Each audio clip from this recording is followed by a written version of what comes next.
I'm Barry Lewis, filling in for Tracy Baxter with today's edition of Record NewsWatch. It's time for you last-minute shoppers to get going because we're in the last minutes. Stores say these final days can either make or break their holiday sales as shoppers scramble to buy a few more presents to place under the tree or slip into a stocking. The weekend before Christmas is generally considered the second busiest shopping day of the year after Black Friday, and many chain stores have stayed open through Christmas Eve. Last-minute shoppers looking like they're trying to make up for the lost weekend that we had recently due to that snowstorm. Mom-and-pop shops say that the storm and a shorter shopping season hurt them enough that they're counting on this past weekend to salvage the season. The National Retail Federation's latest holiday survey shows that 32 million shoppers hadn't even started their gift shopping before last weekend. In Newburgh, they're calling it the Miracle on South William Street. Back in October, some volunteers began to organize the first ever Love Newburgh Christmas outreach that would provide gifts and food to those in need.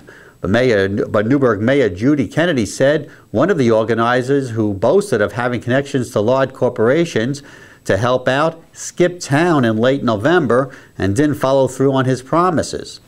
To the rescue came numerous community groups and business donors. A couple of motorcycle clubs pitched in with toys. Pastors towed their flocks. Organizers put up flyers and sent out emails.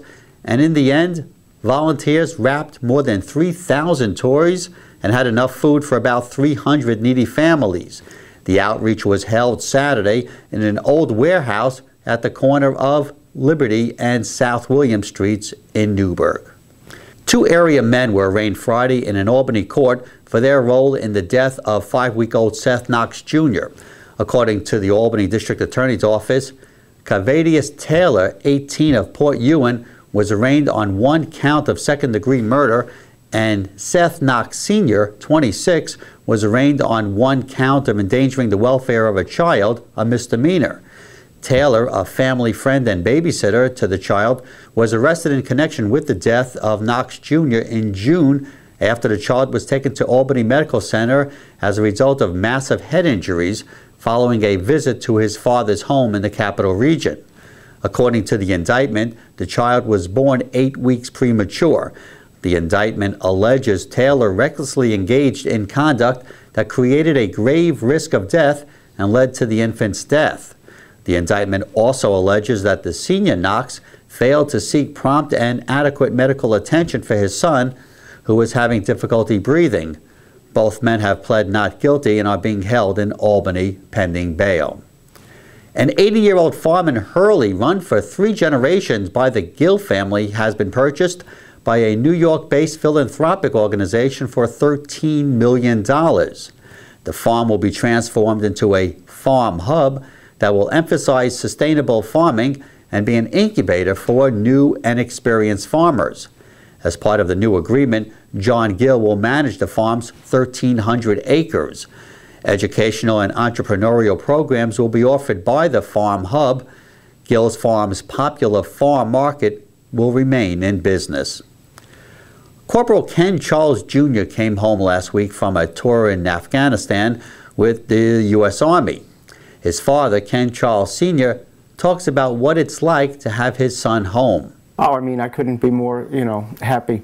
Until he landed, until I had him in the vehicle, in the car, even to the last minute, it took him 4 flights or 3 flights from Fort Bliss, Texas. I think it took him 15 hours to get home. They shuttled him here, there, and everywhere. Until he was in the car and I saw him coming down, the ramp at Stewart. I wasn't 100% happy until I had a hug with him. You can read more about Charles' family when you pick up Wednesday's special Christmas edition of the Times Herald Record, or go to recordonline.com. Our unexpected stretch of summer weather in winter comes to an end. We'll have partly cloudy skies tonight and low around 24. A white Christmas isn't out of the question, with a slight chance of late afternoon snow showers on Christmas Eve, high of 32. Christmas Day will be mostly sunny with a high of 26. Stay on top of what's happening up to the minute here at Record Online and get all the news in detail when you pick up tomorrow's Times Herald Record. Wishing you a very Merry Christmas. For Record NewsWatch, I'm Barry Lewis.